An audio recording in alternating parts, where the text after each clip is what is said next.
What's going on, guys? Sharpshot here. Hope you guys are having a great day so far. So today's video we'll be looking at the 6.1.0 DBD stats. Behavior released an article last week covering a bunch of stats for the most recent major update, with over 40 perk reworks on the survivor and killer side, as well as some killers, buffs, and nerfs, and general gameplay balances, like making gens take 10 seconds longer to complete. The killer side obviously got a lot stronger, and the survivors got a little bit weaker, so the community was kind of concerned about how that would play out in game, and DBD released a bunch of stats talking about this. So for today's video, I'm just going to be reviewing those stats and giving my thoughts on them. So yeah, without further ado, let's get right into the video. So there was the killer stats, the survivor stats, and the matchmaking stats. Looking at the killer stats here, I mean, the one that sticks out the most is the kill rate. The kill rate went up from 53% to 61%, which was the intent of the update, was to buff the killer kill rates. Then it actually did that by a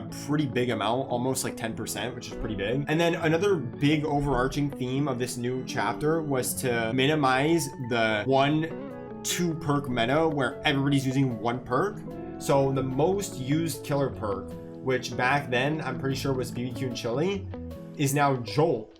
And that was used 19% of the time rather than 40% of the time where BBQ was used at, literally almost in half the builds before the update. So this stat just goes to show that the variety of killer perks is now way bigger. Like, there's more variety, which is awesome. The three most popular perks are now Jolt, because it's free and it's actually a pretty good perk, Pain Res, which is the best gen regression perk in the game, and then BBQ, which I still think is the best information perk in the game. I'm a little surprised that Jolt is one, but since it's free, I'm also not surprised. It's definitely the best free perk on the killer side for sure, so I'm not really surprised about this. BBQ was 40%. It was the most popular perk pre-update, but now it is the third most popular and it dropped down to 17%. And then Jolt went from 13% to 19%, and then Pain Res dropped by 20% to 17%. Those are the exact percentage uses of the top three there. Rounding out the top 10 is Sloppy Butcher, Save Best for Last, Overcharge, The Nat, Call of Brine, Noed, and Corrupt. A lot more variety than it was pre 6.1, honestly. Like, Call of Brine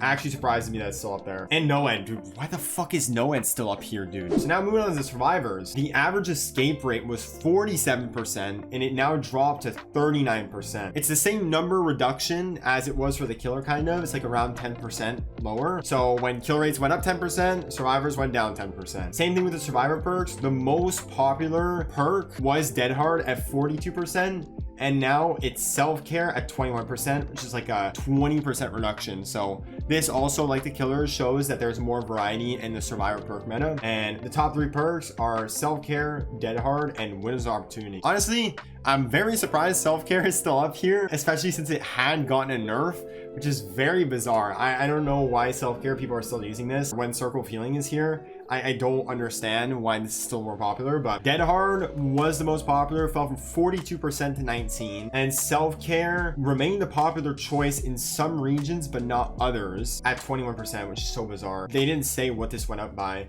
but Windows Opportunity shot up to 18%. Oh yeah, and then rounding out the top 10, it goes Lithe, Prove Thyself, Sprint Burst, Circle of Healing, Borrow Time, Adrenaline, and Spine Chill. I'm not surprised by this list at all, though. These are like, honestly, dude, this might be my top 10 survivor perks. Circle of Healing was on there. Prove Thyself was on there. Life was on there. Off the record, no way that wasn't on there. Bro, how is self-care in the top 10 most used, but the most broken perk in the game at the moment, off the record, isn't? What? What? That makes no sense. What? Okay. Dude, that makes no sense. How is a perk that gives you an extra hit after every single unhook for 80 seconds not higher than a perk that isn't even the best healing perk in the game? What? What is the general survivor consensus on right now? What's going on? How is off the record not even in the top 10?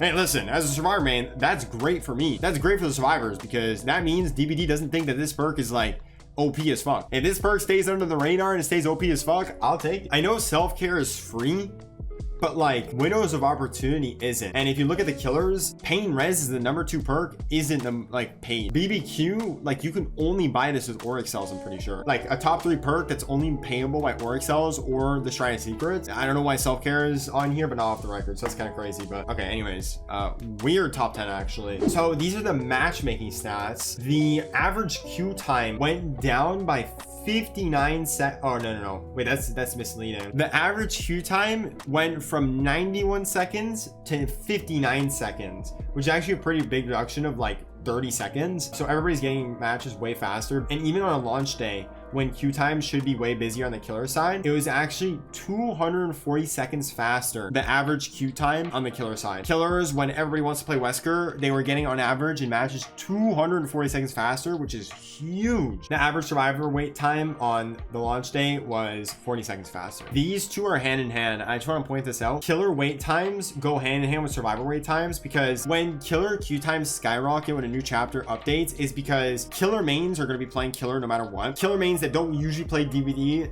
then come back for the new chapter and play. So that's 2 groups playing. And there's also survivor mains that go into the killer because they want to play the new killer. So that's 3 groups. Whereas survivors are left behind with the people that are like strictly survivor mains and the people that are strictly survivor mains coming back. So there's way less people playing survivor. If they make the killer queue times way faster, that'll also make it so that the survivor wait times are also faster. They're directly proportional. All they have to do is focus on making the killer queue times way faster with the new update, and then survivor queue times were automatically going to follow. Everything was faster, which is fantastic. That means everything works. So that's awesome. Overall, these 3 stats, mainly the killer and survivor stats, these are like what honestly I was expecting and what the community should have expected. Kill rates are higher, escape rates are lower, perk rates are more varied on killer and survivor, and self-care yet again gonna get another nerf in the future probably.